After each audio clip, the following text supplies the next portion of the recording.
There's always this sense that Ireland was on the periphery of things.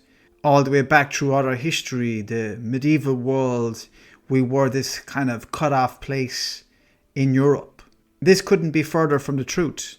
Whenever you go around the touristic sites, you see these maps. For instance, the town of Tralee, it was founded by the Anglo-Normans. It seems like there was nothing that existed there beforehand, yet there was a Gaelic civilization, a whole history of peoples, thousands of years, just kind of glossed over. Not much else is talked about, but the reality is a lot different, because especially in the early medieval period, while political order fractured across post-Roman Europe, Ireland was one of its intellectual engines. This island of ours built up a powerful network of monasteries. Clonmacnoise, Mellifont, St. Mary's Abbey, Glendalough, Clonard, Bangor. There's loads of them. These were not just places of prayer. These were centres of literacy, manuscript production, law, theology, philosophy and education. A centre for learning. This, in my opinion, was something that carried on from the religion that was here before Christianity came in. Christianity would have evolved over time. This idea of it being brought in through force or the pagans being killed off or anything like that is nonsense. There's zero evidence for that. It was a gradual conversion and it was something that suited the Irish. Our Christianity here, it was very much its own type, insular kind of Christianity. The thing you have to remember is that the monks would have travelled. They travelled from Ireland. People travelled to Ireland to learn, but also the monks travelled elsewhere. Much like what I believe in older times Druids travelled the world as well, but that's for another day. For instance, like look at St. Brendan the Navigator. He would have navigated across to Newfoundland. People think that's all mythology as well, but it was actually replicated by Tim Severin in the 70s. It was possible when you go up through the islands, the Faroe Islands, Greenland, etc. Columbanus in the 6th century founded influential monasteries in Gaul and in northern Italy. His influence shaped continental monastic discipline for generations. This is not the only story, of course. Ireland exported structure, scholarship and standards. In Irish scriptoria, manuscripts were copied line by line, preserving Latin Christian texts and elements of classical learning in a Europe rebuilding itself. Of course, we have to celebrate the Irish monks as well for bringing our mythology and folklore and a lot of our history into the books as well through this new form, this new technology of writing.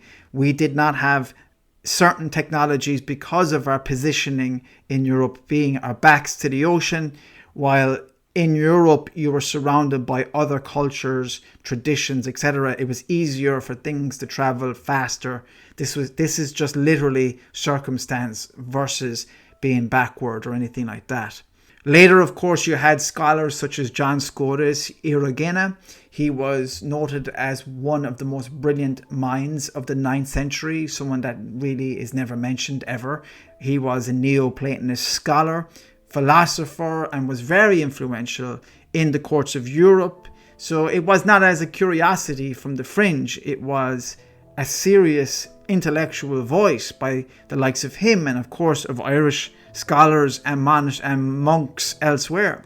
And of course we were commercially active. Towns like Dublin, Waterford and Limerick, Cork, and the list goes on, were part of a North Atlantic trade network linking Ireland to Britain and Scandinavia and beyond. Silver flowed, trade was paramount and ideas moved. Now, another thing that is often talked about is this, how the so-called Vikings, quote unquote, the Scandinavians brought in this new technology, but it is proven that navigation was a thing for thousands of years in Ireland. There's no way in God's earth that we were just waiting around for people to come tell us how to use boats. For God's sake, it's ridiculous. The Irish travelled well before the Vikings. We had trade routes already set up. The Vikings did bring in something unique as well. I use the word Vikings not as a race or an ethnicity. I use it as an activity. So an activity of the Scandinavian people in this sense.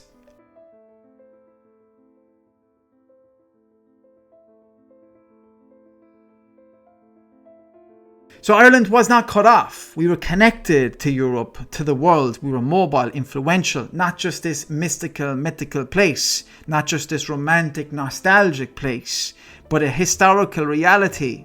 And if you understand that, you understand that Ireland has never been small. It has been a player on the world stage for as long as history has been written. This is a fact. Colonist mindset, a colonialism trauma pegs us down, puts us down, and paints us with this kind of brush of that we didn't know what we were doing. We were backward, we were silly, we were stupid because we weren't doing certain things that other people were doing. So Ireland was a main player on the main stage. Now, if you want to get stories like this and articles like this to your inbox every week, please do sign up in the link below in the pinned comment. I'm sending those emails every week. So if you're interested in that, I would love your support.